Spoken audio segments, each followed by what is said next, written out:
வில்பத்து ஊடாக மன்னார் புத்தளம் இடையிலான போக்குவரத்து தொடர்பில் போக்குவரத்து அமைச்சர் விமல் ரத்நாயக மன்னாரில் ஊடகங்களுக்கு தெரிவித்த கருத்து.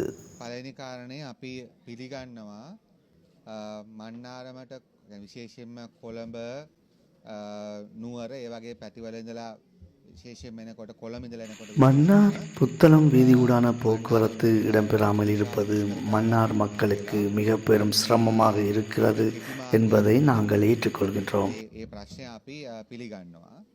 එහෙම ප්‍රශ්නයක් විශාල ප්‍රශ්නයක් තියෙනවා.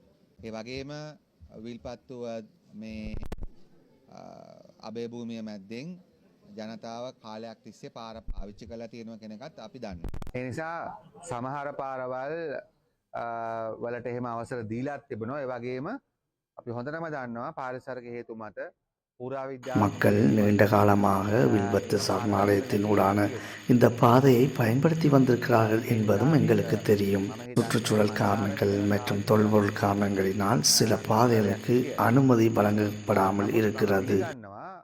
පැහැදිලිවම ඉතාම බරපතල දුෂ්කරතාවයක් මේ පාර මෙවැනි පාරක් නොමැතිවීම නිසා විශාල ප්‍රශ්නකට ජනතාව මුහුණ දීලා තියෙනවා කියලා.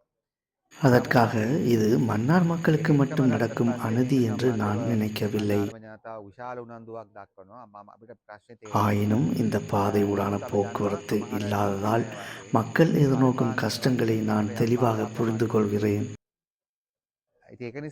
மன்னார் மக்கள் இந்த பாதை தொடர்பாக காட்டும் ஆர்வத்தை நாங்கள் உணர்கிறோம். ஆனால் சில சட்ட ரீதியானதும் நிர்வாக ரீதியானதுமான தடைகளும் இதில் உள்ளன. எனவேதான் நான் நாடாளுமன்றத்தில் குறிப்பிட்டேன், தற்போதுள்ள வில்பத்து பாதைக்கு மாற்றான வேறு பாதைகளை அமைப்பது குறித்து சுற்றுச்சூழல் அமைச்சும் போக்குவரத்து அமைச்சும் இணைந்து பேச்சுவார்த்தை நடத்த வேண்டும் என்று.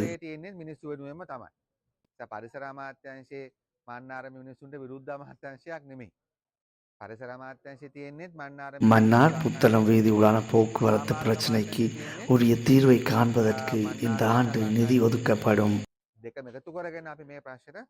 அதன் சாத்தியப்பாடுகள் தொடர்பில் ஆய்வு செய்யப்பட்டு உரிய முடிவு எட்டப்படும் என நம்புகிறேன். මහාමාර්ග අමාත්‍යාංශයෙන් මුදල් වෙන් කළ තිබෙනවා මේ ශක්්‍යතා අධ්‍යයනයක් කරන්න.